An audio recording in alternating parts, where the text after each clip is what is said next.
My special guest tonight is Jimmy Walker. We all remember him as JJ from Good Times. Thanks so much for coming on the show tonight. Thank you. What was it like working on the set of Good Times? It was interesting. We learned a lot. I mean, I think it was for the kids, which is me and Bernadette and Ralph. It was, well, not Ralph, but me and Bernadette. It was a new thing.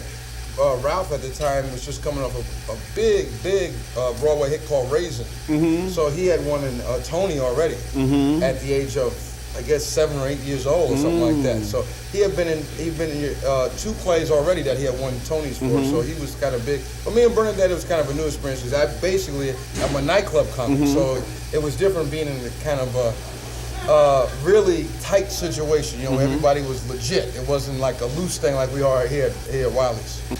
Just how were you discovered for the part of JJ? What happened was, at the time, there was a lot of television shows like there are now, and I couldn't get on any shows. You had the Dick Cavett show then, you had the Jack Parr show, you had the Merv Griffin show, the Mike Douglas show, Johnny Carson was out of New York then, all these shows were going.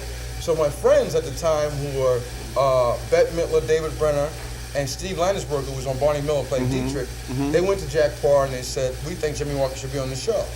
And they said, no, we don't think so. And then they said, well, if he's not on, we're not on. And then I got on, and then I got another job, what they call warming up an audience, for a show called Carlucci's Department. And it was about an unemployment office. And Pat Kirkland, who was a casting director for Norman Lear, saw me doing the warm-ups and stuff like that. And she said that I should be on the show. So, voila, there you were. There I was on the show. Very simple. Not hard. Do you ever miss working with the cast of Good Times? Do you miss those days? I'm not sure Good Times. I think a set wouldn't be bad. As they say in Los Angeles, it gives you a place to go every day.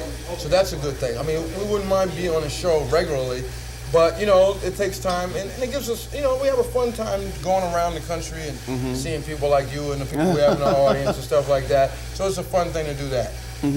When you were growing up as a child, did you ever have any idea that you would become an actor and a comedian?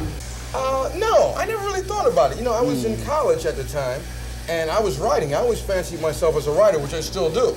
And never thought about really being on stage, but the reality is I never had a problem being on stage. If I was in like a church play or a school play, I was never nervous about being in a play.